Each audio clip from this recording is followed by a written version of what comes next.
8장 1절 2절 말씀.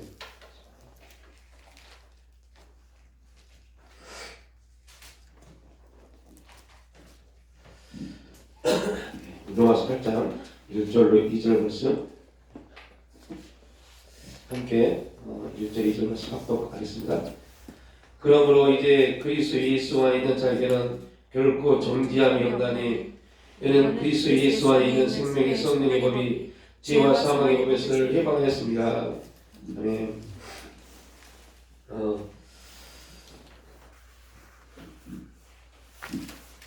많은 그리스도인들에게 그리스도 안에서 정죄함이 없다.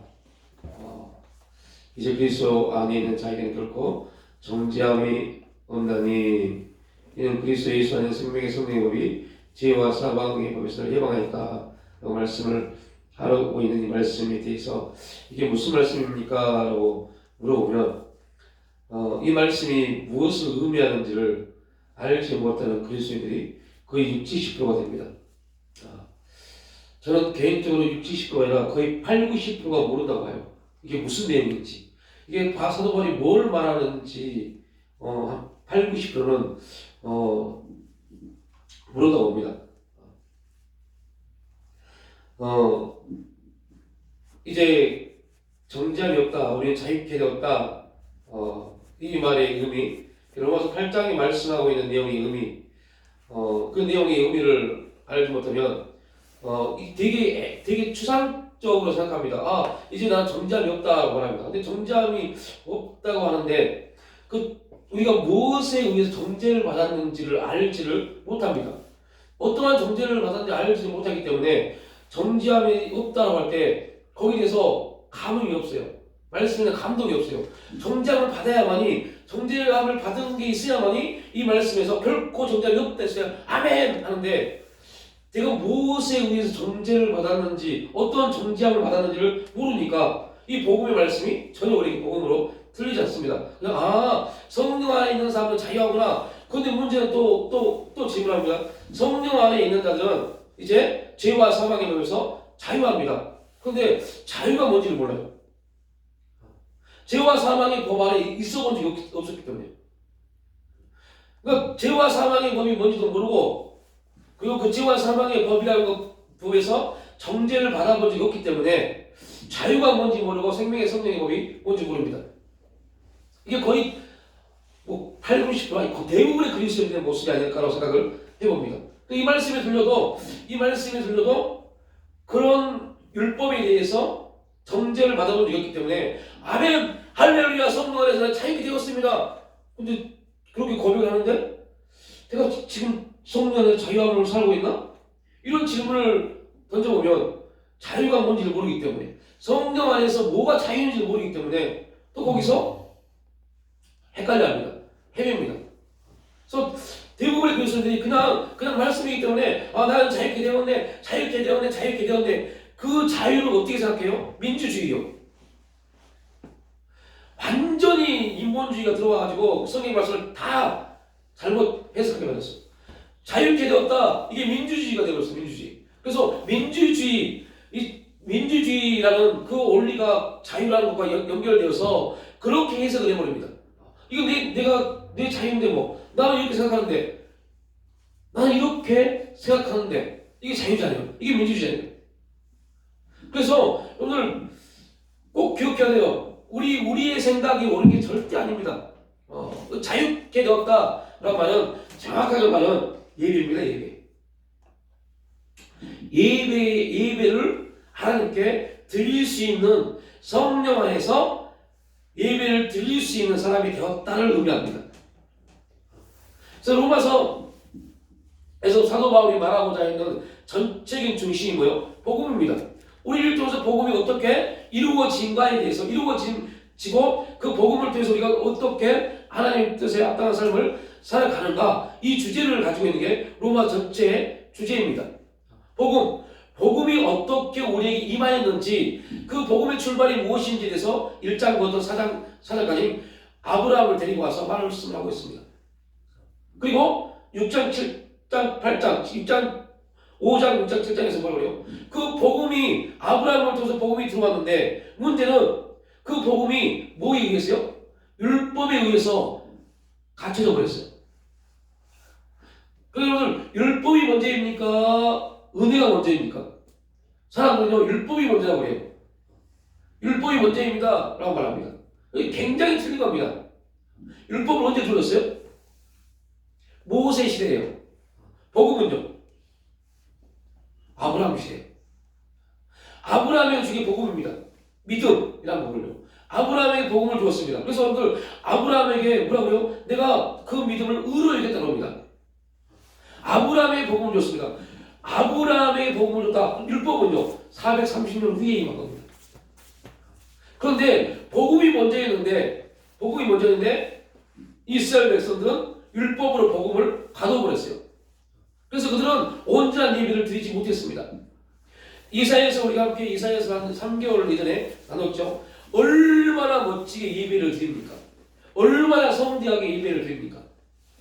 그런데 결국 하나님이 그 정말 성대하게 멋지게 예배 드리는 그 이스라엘 백성들을 향해서 한 말이 있어요. 나는 너희 예배 받지 않는다라고. 나는 그 예배 받지 않는다. 나와 무관하다 라고 말해버립니다. 다시 말하면 그들은 이제 복음을 주었음에도 불구하고 복음 안에 서 있지 못한 그들에게 하나님이 이제 어떻게 해요? 율법을 통해서 오히려 율법이 복음을 가뒀는데 하나님은 이제 그 율법을 통해서 율법을 가둬버립니다. 율법을 통해서 율법을 가둬버려요. 그러니까 이스라엘 백성은 율법을 가지고 있으면서 불구하고 율법을 지킬 수 없는 존재가 되어버렸어요. 왜요? 율법이 율법을 가두었기 때문에.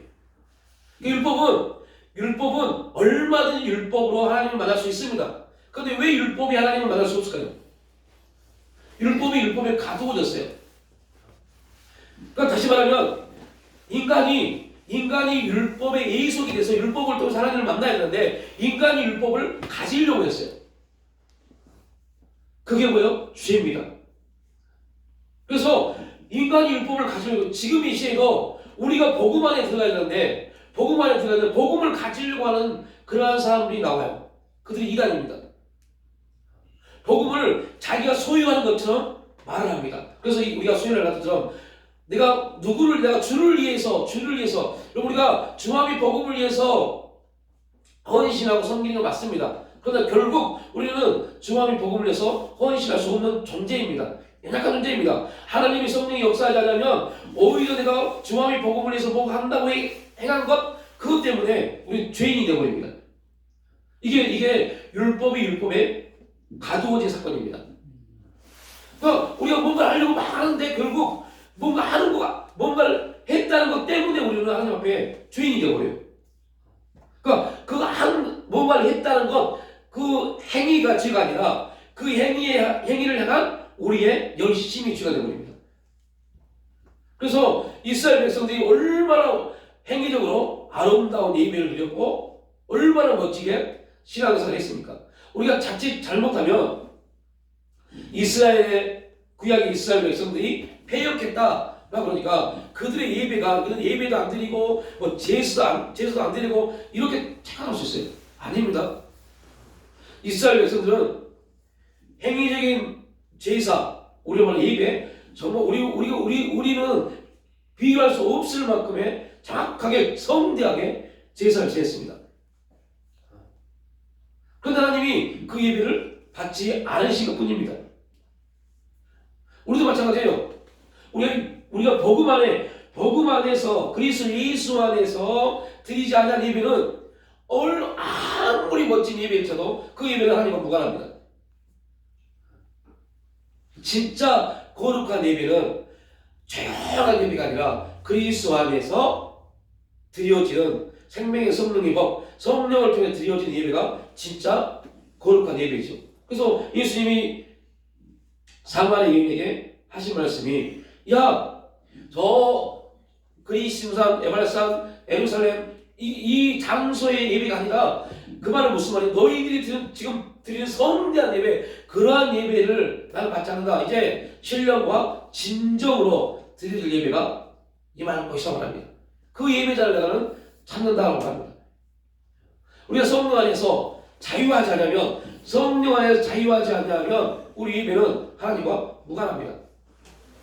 그런 예배는 결국 예배를 드리는 그들에게 예배를 드렸음에도 불구하고 기도했음에도 불구하고 두려워합니다. 왜? 하나님과 무관하니까요. 그래서 그러한 예배는 결국 육신의 또 다른 욕망을 추구하는 그러한 문제를 이야기할 수밖에 없죠. 다시 돌아오면 그 자유라는 걸 알지 못하니까, 그 자유가 뭔지를 알지 못하니까 결국은 이 복음의 말씀이 들려도, 이 복음의 말씀을 읽어도 그냥 그러므로 이제 그리스도 예수 안에 있는 자에게 그렇고 정죄함이 없나니 아멘, 아무런 감동이 없어요. 결국 정죄함이 없다고 그러네. 이는 그리스도 예수 안에 생명의 성령의 법이 죄와 사망이며 나를 해방했다. 그리고 기도를 받습니다. 이제 그리스도 예수 안에 있는 생명의 성령의 법으로 나는 죄와 사망의 법에서 자유케 되었습니다. 해방되었습니다. 나는 해방되었습니다. 선포합니다. 근데 전혀 삶은 예배는 해방되지 않았습니다. 이는 뭐냐? 이게 무슨 말인지 모르니까요. 이 복음의 말씀이 나에게 어떻게 레마로 들려지는지, 어떻게 말씀이 이루어지는지 알지 못하니까요. 그러면 처음에 다스려봐요. 정죄함을 받은 적이 없어요. 한 번도 율법에 의해서 너는 죄인이야라고 정죄를 받은 적이 없어요. 자, 여기에 이제 굉장히 중요한 메시지가 들어갑니다. 그 메시지가 뭐냐면 우리는 결코 정죄함을 받을 수 없습니다. 예수 그리스도의 십자가 이후, 예수 그리스도의 십자가를 지신 이후에 모든 그리스도인은 정죄함을 받을 수가 없어요. 왜요? 이 모든 정죄가 누가요? 예수님이 담당하셨기 때문에요. 문제는 이제 여기에서 우리의 문제가 발생합니다. 무슨 문제냐? 이 예수 그리스도와 정죄받았다라는 이 사실이 우리 가운데 흔적은 믿음으로 남지 않으면 결코 자유케 되었다는 기쁨이 일어나지 않습니다. 기쁨이 없어요. 기쁨이. 예수님 우리 모든 정죄함, 우리 모든 죄를 담당하셨다는 대한 어떠한 기쁨도 있지 않습니다. 그래서 그런 그리스도인의 대부분은 무엇도 없어요? 구원의 기쁨도 없어요. 구원의 기쁨이 없는 겁니다. 그러니까 구원의 기쁨이 없으니 그 다음 단계 성화를 이루어가는 변화에 대한 과정에 대한 기쁨이 아예 없는 겁니다. 오해하지 마십시오. 그때마다 주신 은혜 안에서 우리가 주어진 그런 하나님의 기적이나 응답이나 여러 가지 하나님의 일하심을 우리가 경험할 수 있습니다. 이것과 구원의 기쁨, 칭이 의롭게 되었다, 칭의함을 받고 성화 구원을 이루어가는 그 기쁨과는 또 전혀 다른 겁니다. 하나님이 그때마다 우리에게 주신 은혜는 온 줄기, 즉 칭의를 통해서 거듭나서 변화 성장해 가는 데 있어서 이 부분을 깨닫게 하기 위해서 주시는 격가지적 은혜이지, 이게 주류의 기준의 은혜가 되지 못합니다. 이게 좀 어려운 말 같지만 되게 쉬운 말입니다. 즉 무슨 말이냐? 생명의 성령의 법을 통해서 자유케 되어짐이 우리 가운데 임하지 않으면 우리가 항상 뭔가에 쫓기듯 여유가 없어요. 여유가 없습니다. 쫓기듯 삶이 기쁨이 없어요. 삶이 우리에게 어떤 역동성 있는 역사를 나타내지 못합니다. 그런데 객관적으로 이미 예수님은 이루어 놓으신 사건 속에서, 하나님이 창세 전에, 또한 하나님이 우주 만물을 창조하실 때 이 모든 원리는 역동성 있게 하셨습니다. 그리고 그 역동성의 주체 안에 성령님의 사역은 완전히 감동이고 감하고 역사입니다. 우리가 성령의 역사를 받았다면, 성령이 우리와 함께 한다면 우리의 삶은 그런 역동성이 계속적으로 일어나야 돼요. 그런 감화 감동이 계속적으로 우리 가운데 일어나야 돼요. 이게 자유한 겁니다. 이게 자유입니다. 그러니까 죄와 사망의 법, 율법은 절대 뭐하지 못해요? 감동을 주지 못해요. 감화를 주지 못해요. 기쁨을 주지 못해요. 율법은 계속 우리를 억압합니다. 이렇게 해야 돼, 이렇게 해야 돼, 이렇게 해야 돼. 계속 뭔가에 대한 우리가 우리가 감당하기 어려울 정도로 뭔가를 계속 요구합니다. 더 중요한 게 있어요. 요구합니다. 그런데 율법이 문제는 뭐냐면 우리를 그 율법이 요구하는 대로 우리를 성장시키느냐 그런 은혜를 주시냐 그것도 아닙니다. 율법이 우리를 성장시키지도 못하고 은혜를 주지도 못하면서 뭔가를 요구하는 게 율법입니다. 그래서 율법은 계속 우리를 뭐요? 정죄합니다. 정죄합니다.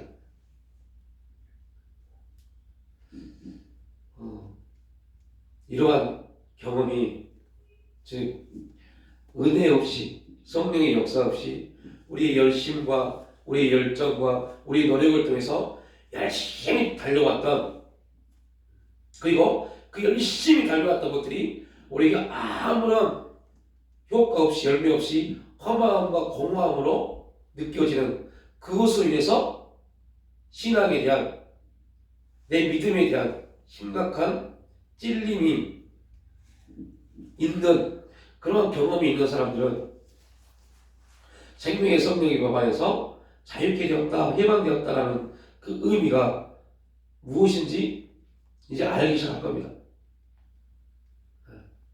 근데 그냥 너무 안타까운 거 그렇게 교회에서 목회자들이 그렇게 신앙생활을 시켰어요. 그게 너무 안타까워요. 그렇게 시켰어요. 또 우리 또한 그게 맞는 것처럼 받아들였어요. 이게 왜 그러냐면요. 정말 안타까운 게 뭐냐면 복음을 말할 때 복음을 말하면서 복음을 가지고 복음을 말해야 되는데 복음을 말하면서 이걸 이해시키려고 꼭 삶을 가지고 왔어요. 인생의 삶의 이야기를 가지고 와서 복음을 해석했어요. 원래 복음을 가지고 우리의 인생을 해석해야 되는데 이게 안 되다 보니까 복음을 이해시키려고 우리의 삶을 가지고 와서 우리의 삶의 내용들을 가지고 복음을 해석시켰어요. 그리고 이렇게 말했습니다. 저도 그래서 이렇게 말하면 좀 죄송하지만 우리 선배 목사님들은 이미 돌아가시고 우리 그나마 그래도 교회를 부흥시켰던 복음을 교회에 대단히 큰 유익을 끼쳤던 선배 목사님들은 설교를 되게 많이 들어봐요. 요즘. 그러면 하나 안타까운 게 바로 복음입니다. 그때 복음을 가지고 우리의 삶을 해석시켜줬다면 우리 기독교가 완전히 지금 바뀌었을 겁니다. 그러지 못했어요. 그래서 어떻게 해석을 했냐면 여러분들 열심히 일한 것처럼 열심히 일하고 열심히 살아서 이렇게 좋은 집 사고 이렇게 하는 것처럼 여러분 이렇게 그렇게 기도하셔야 됩니다. 그렇게 섬겨야 됩니다라고 가르쳤어요. 교회에서 세상에서 직장에서 열심히 한 것처럼 교회에서 열심히 충성하시고 열심히 봉사하시고 열심히 기도하면 하나님이 축복 주십니다. 이렇게 가르쳐 왔어요. 그래서 성도들이 그런 열심을 가지고 신앙생활을 해왔습니다. 그러다 보니까 점점 어떤 문제가 생기냐면 우리의 믿음이 연약할 때는요. 믿음이 연약할 때는 여러분도 이해가 될 겁니다. 저 민경이나 현우 같은 이들이 어린아이들이 막 뭔가 요구하면요. 그게 분명히 안 좋은 거임에도 불구하고 그럼 안 되는데 하면서 어쩔 수 없이 하는 일이 있습니다. 해줘야 될 일이 있습니다. 아직 그 아이들은 뭔지 모르기 때문에 하나님이 우리에게 이렇게 역사하셨어요. 하나님 응답하시면 안 됐는데 응답을 해주시면 안 됐는데 그것마다 안 해주면 아예 무너져 버릴 것 같으니까 그 응답의 역사를 주신 겁니다. 근데 그 응답의 역사를 우리가 그 은혜를 가지고 더 깊은 은혜의 세계에 들어갔는데 들어가지 못했어요. 계속 그 수준에 머물러서 그런 응답만 기도하고 그런 은혜만 구하고 기도하기 시작했어요. 그래서 사도 바울이 말한 것처럼 히브리서가 말한 것처럼 야 이제 너네 이쯤 되면 단단한 식물을 먹어야 되는데 아니 돌이켜와서 보니까 단단한 식물을 먹을 그런 가르칠 수 있는 존재가 되지 못하고 아직도 어린아이처럼 젖을 삶아가고 있구나. 이게 되어버렸어요. 지금 우리나라 기독교 100년입니다. 그런데 100년 동안 너무 안타까운 것은요. 교회의 성장은 엄청났는데 그리스도인의 신앙의 성장은요. 아직도 어린아이의 젖을 먹는 그러한 수준입니다. 복음의 말을 들으면요. 버거워해요. 복음의 말을 들으면 힘들어해요. 어렵다고 해요. 그냥 열심히 기도합시다. 축복하면요. 아멘 하는데 복음의 소리가 들으면 어렵습니다. 듣기도 쉽고 어렵기도 하고 굳이 그럼 뭐야 열심히 기도하면 성령이 역사하시는데 이런 수준에 머물렀습니다. 그 열심히 기도했는데 역사가 안 일어나면 뭐 기도 잘못됐나? 이런 저차원적인 생각에 머물렀어요. 엄마 이거 사줘 이거 줘. 안 돼. 먹으면 안 돼. 엄마가 나 싫어하나 봐. 이런 아이처럼요. 그게 아닌데. 그러니까 그런 수준에 있는 아이들에게 복음을 말하면요. 되게 버거워요. 힘들어요. 말씀에 네 말을 들려야 되고 말씀에 순종해야 되고 이미 다 알아요. 다 아는데 결국은 우리 삶은 그것과 무관하게 하나님 열심히 내가 하면 열심히 내가 한 만큼 하나님 역사하시겠지. 이런 주제에 머물러 있어요. 그러니까 그런 주제에 머물러 있다 보니 생명의 성령이 머물 통해 자유케 되었다. 이것도 어떻게 해석해버려? 성령의 역사에 나면 이렇게 해석해버려요. 이거는 성령의 역사 그런 내용이 아닙니다. 여러분 진짜 우리가 구해야 될 성령의 역사는 주여가 아니라 진짜 성령의 역사는 믿어진 겁니다. 예수님이 나를 위해서 죽으셨다? 믿어진 겁니다. 예수님이 십자가에 죽으셨습니다. 이게 더 무서운 예수님 입장에서 이게 더 무거운 벌일까요? 예수님이 지옥에 내려가신 게 더 무거운 벌일까요? 또 하나 예수님이 이스라엘 백성들에게 정죄를 받은 게 더 무서울까요? 이 세 가지. 그래서 뭘까요? 첫 번째 십자가에 지신 거, 두 번째 지옥에 내려가신 거, 세 번째 정죄받은 거. 1번, 2번, 3번 중에 어떤 게 예수님이 가장 버거운 문제였을까요? 1번 같은데? 네? 1번. 사람은 십자가 합니다. 그죠? 십자가에 지신 거. 근데 가장 중요한 부분은 정죄받은 겁니다. 십자가에 죽으신 것은 십자가는 그 외에 사명입니다.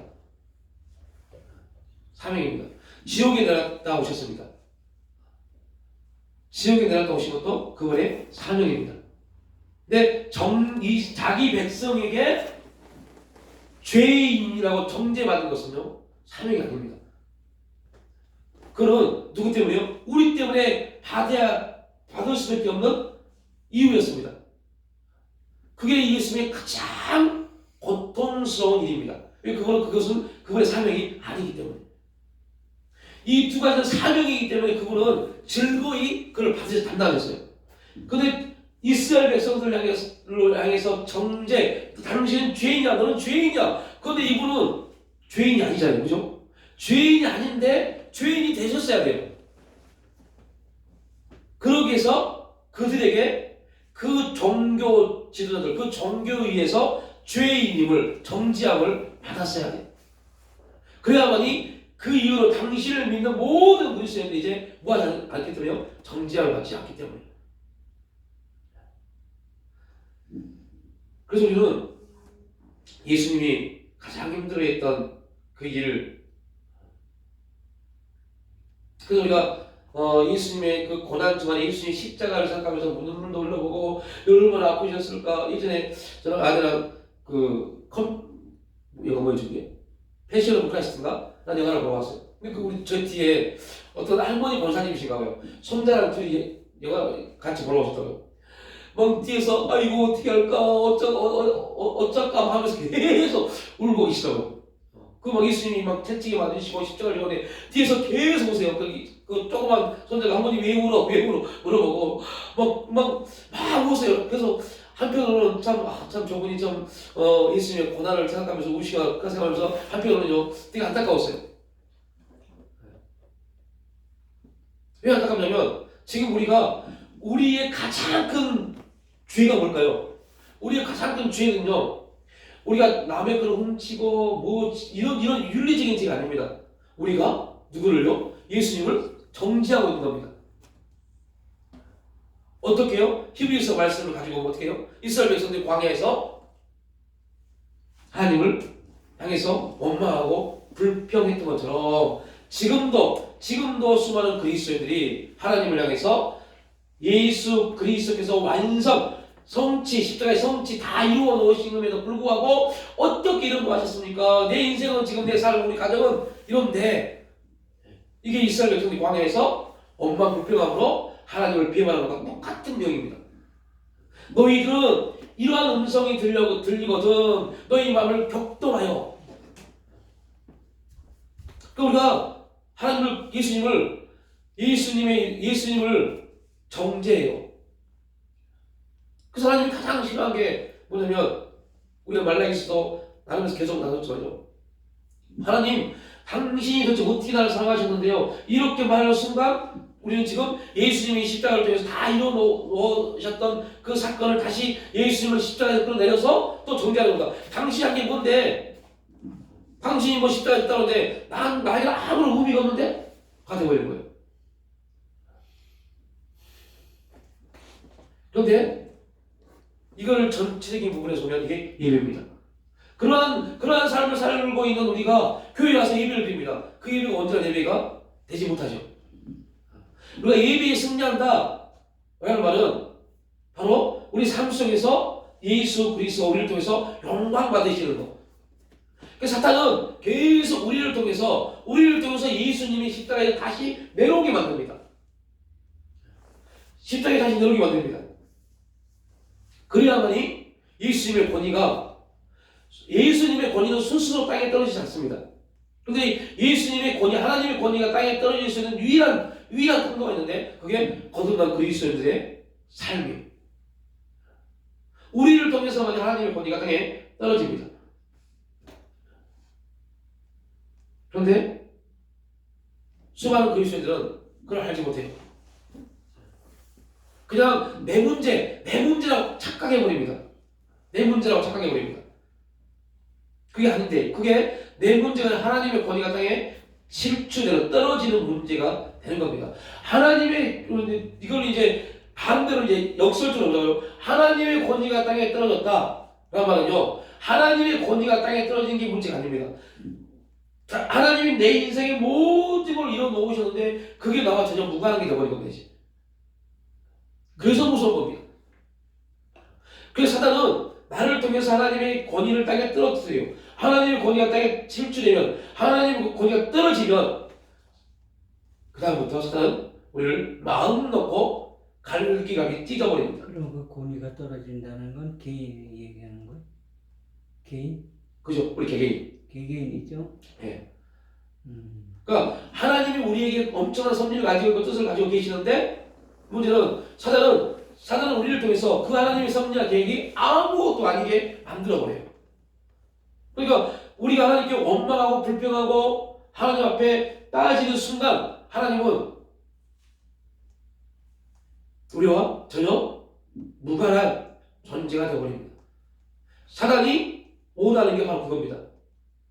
사단이 우리를 통해서 하나님의 권위를 떨어뜨린다. 그러니까 하나님의 권위를 떨어뜨린다 말은 무슨 말이에요? 하나님이 나에게 역사하지 못해버립니다. 하나님 우리를 통해서 누구를요? 사단을 멸망하게 만듭니다. 결코 우리가 착각하는 게 있어요.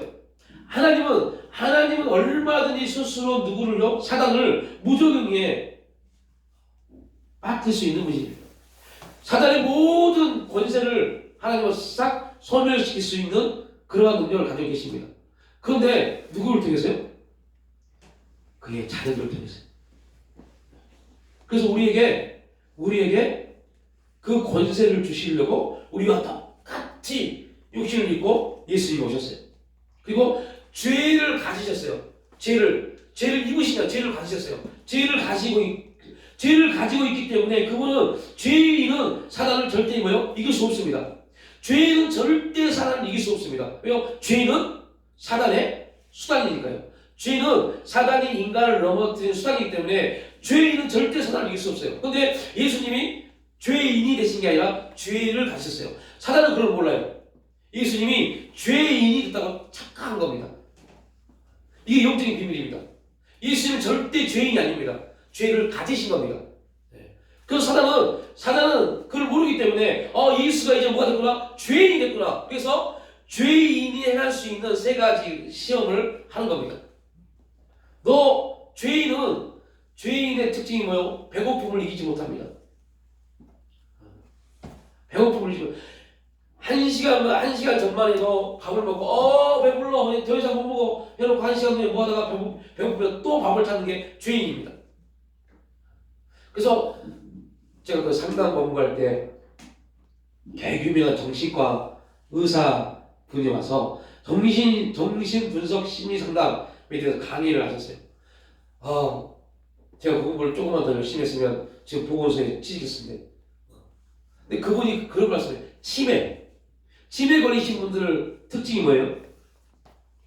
기억을 못해요. 기억 못하는 거. 또 하나요? 계속 배고픕니다. 밥을 먹었다고 잊어버리기 때문에 계속 배고픕니다. 배고파 밥 줘. 배가 부른데도 배고프다. 네. 저희 아는 어떤 분이 치매 걸려서 알아요. 전현이 자기 매장한테 전현이 밥을 안 줬다고. 근데 밥을 주셨는데 밥 먹고 몇 분 안 가도 또 밥 달라고 그래요. 밥 안 주면 2년아 밥 달라고 그래요. 배가 부른데도? 네. 그걸 잊어버리는 거예요. 그걸 뇌가 인지를 못해요. 그래서 그 정신의사 분이 하신 말씀이면 여러분 치매 초기 증상 중 하나가 자꾸 배고픔을 느끼는 겁니다.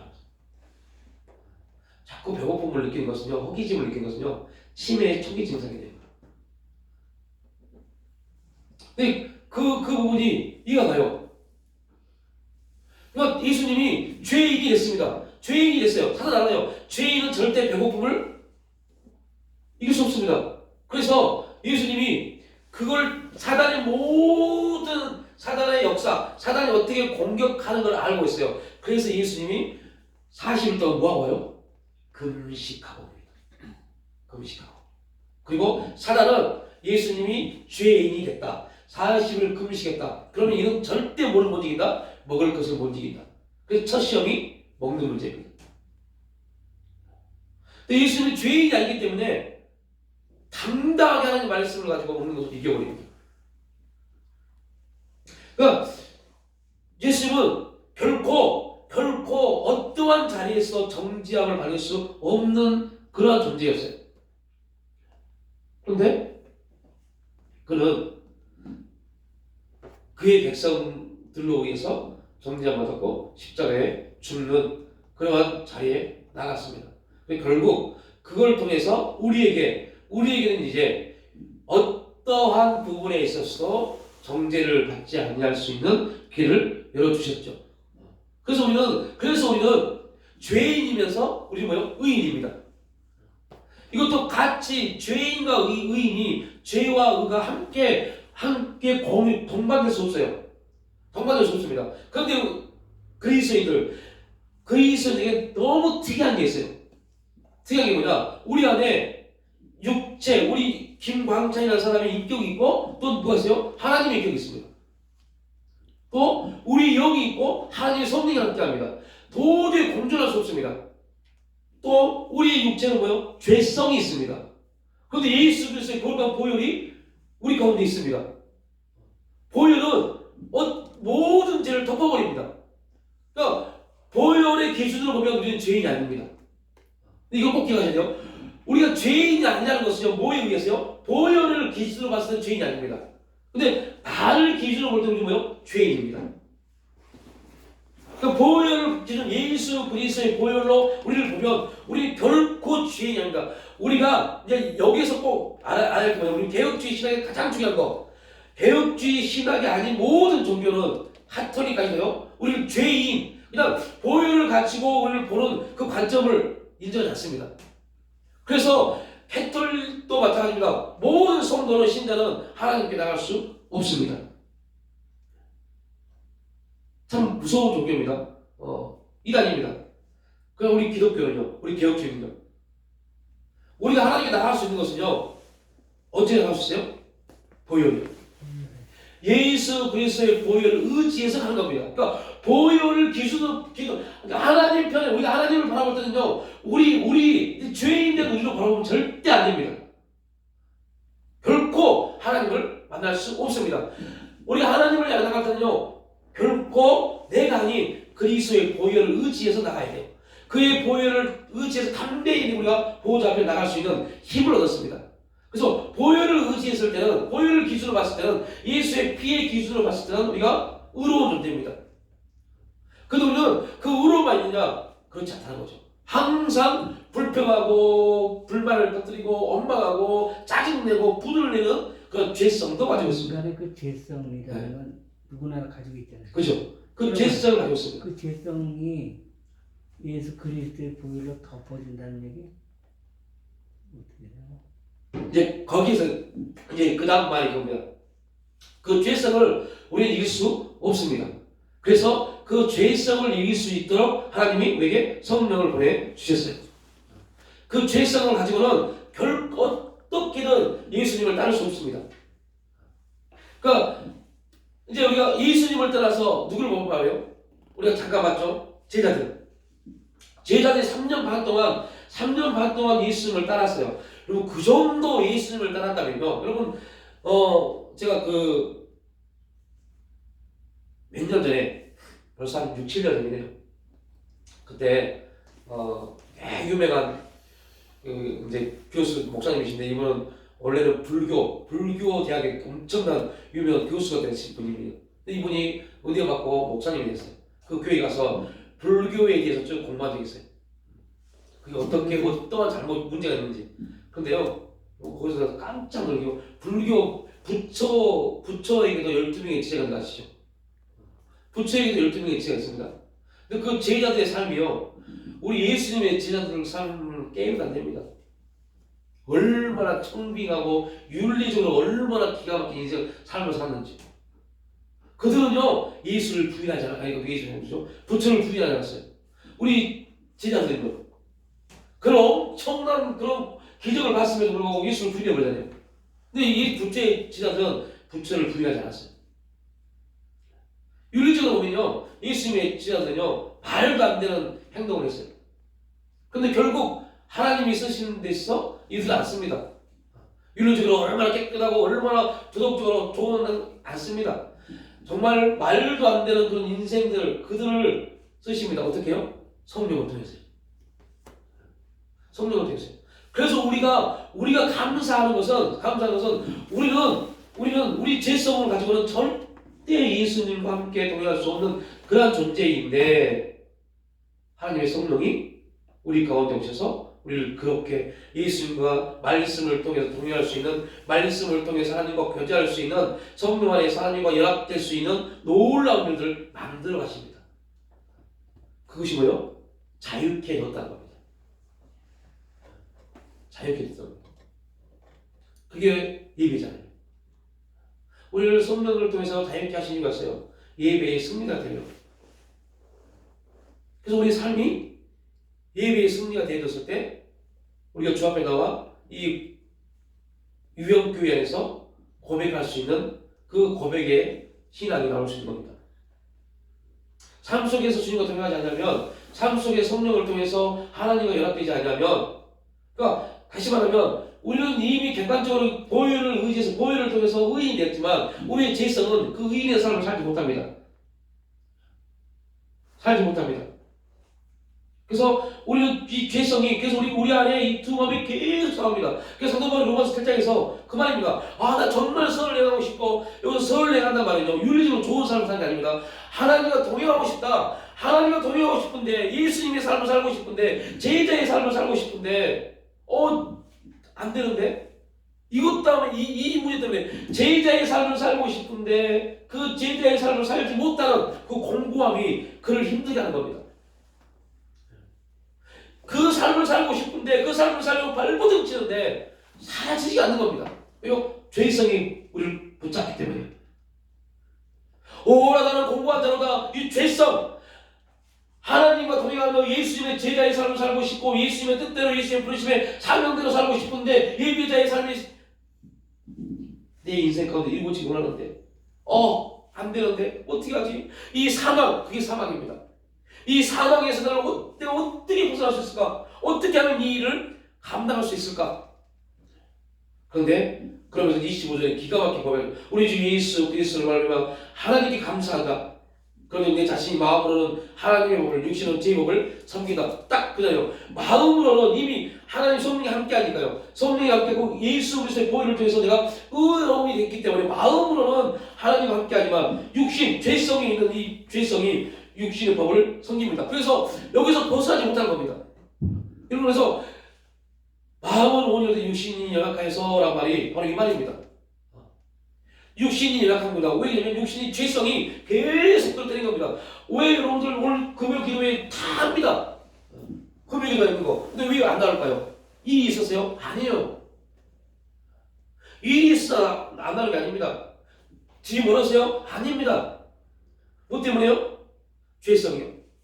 이걸 못 이겼어요. 이게 나를 계속 끌어당기는 겁니다. 다시 말합니다. 죄성이 나를 끌어당겨서 우리가 나가지 못하는 겁니다. 이거에 대한 정죄를 받아야 돼요. 이게 죄라는 것이 마음에 꽉 박혀야 돼요. 그 다음에 누가 역사해요? 성령이. 이거에 대한 정죄함을 받지 않기 때문에 이거를 변명해버리고 당연하다고 봐버리기 때문에 이게 정죄를 받지 못하는 겁니다. 이 정죄를 받지 못하니까 정죄를 받지 못하는 사람에게는 성령의 역사가 생명의 성령의 법이 아무런 효력이 없습니다. 이게 뭐라고요? 복음이에요. 이게 로마서에서 사도 바울이 얘기했던 복음입니다.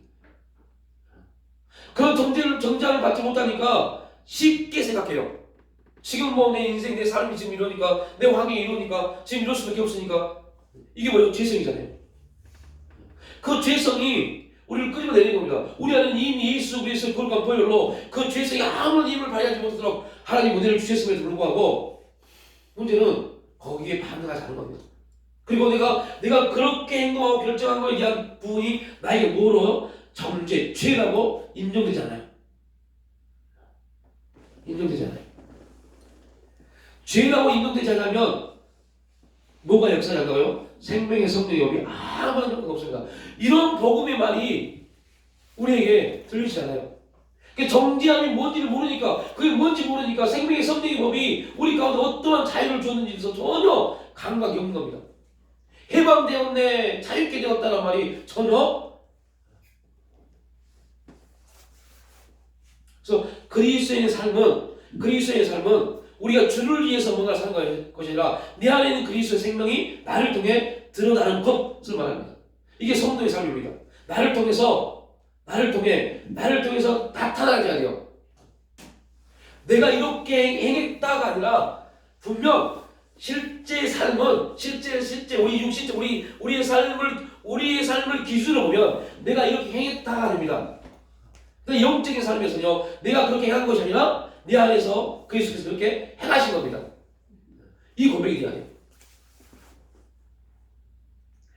그래서 그 결과로 사람들이 나를 통해 하나님의 모습을 볼 수 있는 거, 이게 간증이잖아요. 이게 표적이잖아요. 믿는 사람들에게 이런 표적이 따르니 표적입니다. 당신을 통해 내가 하나님을 보았습니다. 근데 그 일을 누가요? 성령님이 우리 마음속에서 일어나게 하십니다. 그때는 정죄함에서 해방됩니다. 그래서 오늘 이게 이제 만난다고 생각해 보세요. 이건 다음에 기회가 되면 조금 더 이제 풀어서 말씀을 텐데요. 성령의 역사를 통해서 죄성에서 해방되어진 나와 그리스도 예수의 그러니까 피를 통해서 의롭게 되었던 내가 그 정죄에서 해방되어진 나와 의로움이 딱 만났을 때 우리 인생이 어떻게 될까요? 그게 사도 바울의 삶입니다. 사도 바울의 삶. 두려움이 아무것도 없는 삶. 어떠한 곳에 있을지라도 그곳에서 그리스도를 담대하게 말할 수 있는 삶. 그런 인생이 우리 가운데 있어야겠죠. 그게 믿음의 삶이고 그게 사명의 삶이고 그게 복음의 삶입니다. 두려워하지 않습니다. 그 어떠한 삶이든 간에. 그렇게 되면 늘 하나님과의 대화는 무슨 내 말을 듣고 사는 그런 삶인가? 그죠? 그게 이제 그런 단계에 갔을 때 가면 내 생각이 곧 하나님의 생각이 되는 거죠. 내 말이 곧 하나님의 말씀이 되는 거죠. 그런 연합이라는 삶의 주제까지 우리가 들어가야 되는데 하나님과의 합이 되는 거 아니에요? 연합이죠. 근데 그렇게 가기까지 우리가 얼마나 우리의 자아 부정이 우리가 자기 부인이 되겠어요. 갈라디아서 2장 20절 말씀이 계속적으로 우리 가운데 이루어지지 않으면 안 되죠. 내가 부인 되어지고 여러분 참 재미난 말씀을 한 구절 보여주세요. 에스라 2장을 한번 보세요. 구약 에스라 2장을 한번 보십시오.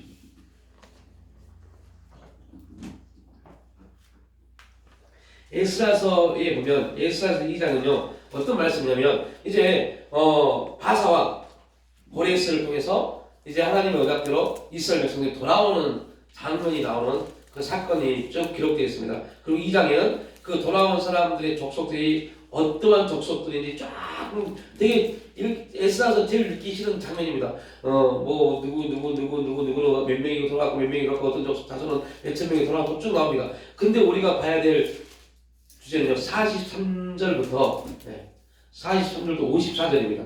이거 뭐 읽을 필요는 없어요. 그냥 기억해 주십시오. 에스라 2장 43절로 54절까지 느디님, 게로스, 르바나, 하갑, 깃델, 르신, 우사, 아스나, 박북, 바슬롯, 바르고스, 느시아 이 사람들, 이 자손들이 쫙 들어오는 이 자손들이 누구냐 아세요? 이 자손들이 이방인들입니다. 이방인들. 어떤 이방인들이요? 여호수아 9장을 한번 보실래요? 딱 그 표시를 놓고 여호수아서 9장을 보면 여호수아 9장에는요 신기한 장면이 하나 나오는데 여호수아가 가장 실수한 것 중에 하나가 이거죠. 여호수아서 9장에 누가 화치를 맺으러 옵니다. 그럼 여호수아 9장 1절 말씀인가요? 한번 보실래요? 1절에 보면 이 일 후에 요단 서쪽 산지와 평지와 레바논 앞 대에 연안에 있는 헷 사람과 아모리 사람과 가나안 사람과 브리스 사람과 히이 사람과 여부 사람의 모든 왕들이 이 일을 듣고 모여서 일심으로 여호수아와 이스라엘에 맞서서 싸우려 하더라. 그리고 3절에 뭐라고요? 기브온 주민들이 여호수아 앞에 옵니다. 우리 좀 받아주세요. 우리 멀리서 왔습니다. 우리 평화 조약을 맺읍시다. 그래서 여호수아가 기브온 족속들에게 뭘 시키냐면 이스라엘 백성들을 수송되게 만듭니다. 그리고 기브온 족속들은요 이 이후로 그들은 뭐 하지 아세요? 이스라엘의 성막을 지키는 성막에서 허드렛 일을 하는 사람 족속이 됩니다. 그런데 바벨론이 이스라엘을 침략해서 멸망시킬 때 생뚱맞게 이 기브온 족속 다 포로로 끌려갑니다. 그 성막에서 일했다는 네. 때문에 다 끌려갑니다. 그리고 놀라운 것은 오늘 에스라서에서 그 족속들의 자손들이 이방 족속의 자손들이 기록되어 있습니다. 43절부터 54절까지. 우리는 이 말씀이 누구의 자손인지 몰라요. 그냥 읽었어요. 기브온 자손들입니다. 이방 자손이 결국 하나님의 말씀에 기록되어져 버렸어요. 그게 기브아사라는 족속들이고. 네. 그러니까 여기서 하나님 말씀하시고자 하는 내용이 있습니다. 하나님이 이들을 예를 들면요, 이들은 자기들이 누구예요? 이방인이잖아요, 그죠? 그러면 저 바벨론이 이스라엘 백성들을 멸망시킬 때 이들은 뭐 할 수 있어요? 자유할 수 있었어요. 그런데 놀라운 것은요, 이들은 끌려갑니다. 포로로 끌려갑니다.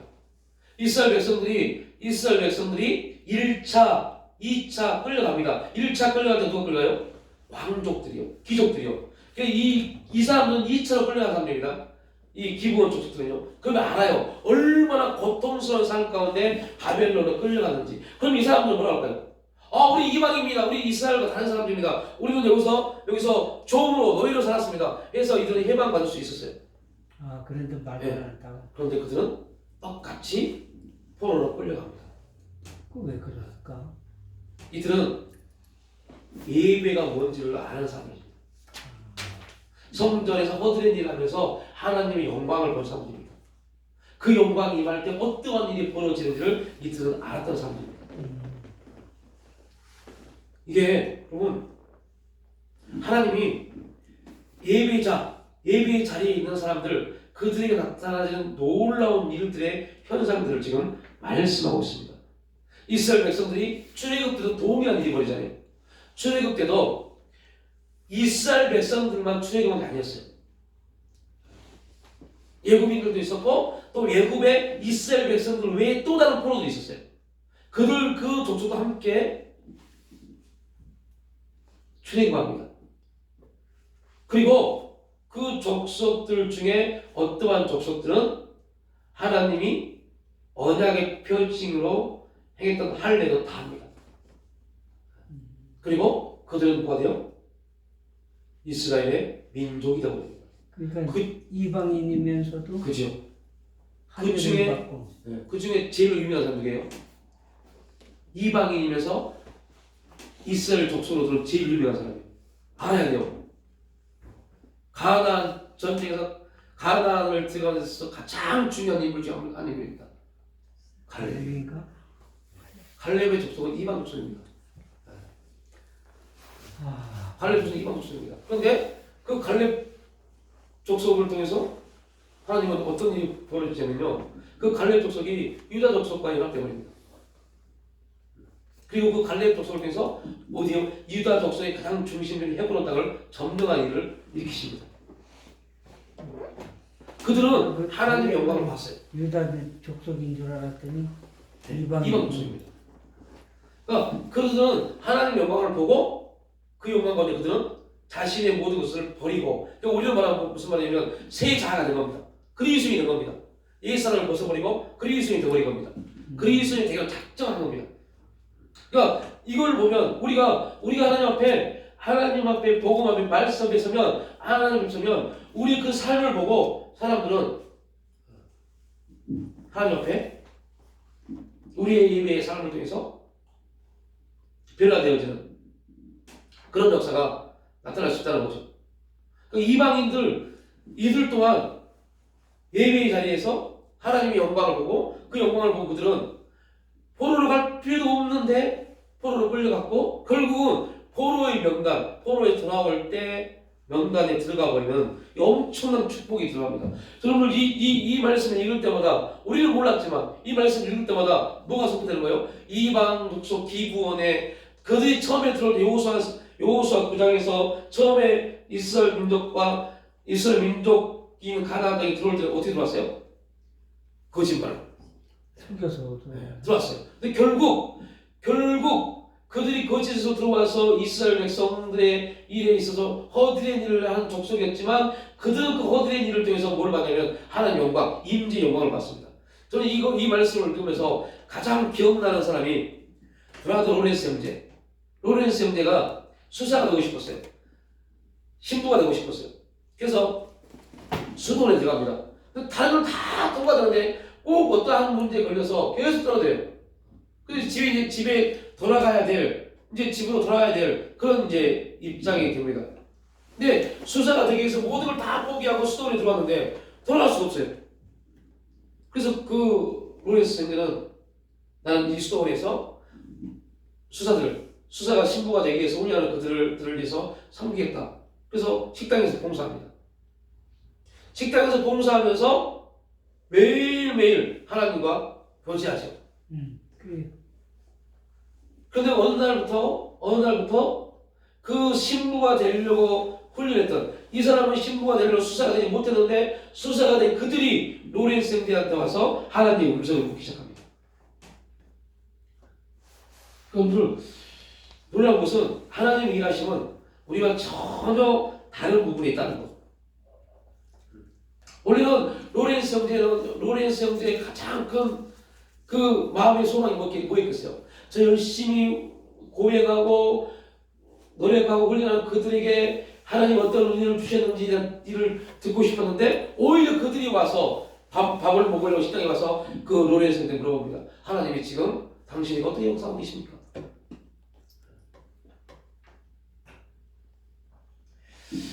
우리가 교회 안에서 작은 허드렛 일 하나를 맡아서 하더라도 그 일에 대한 기하고 하나님이 나에게 주셨다.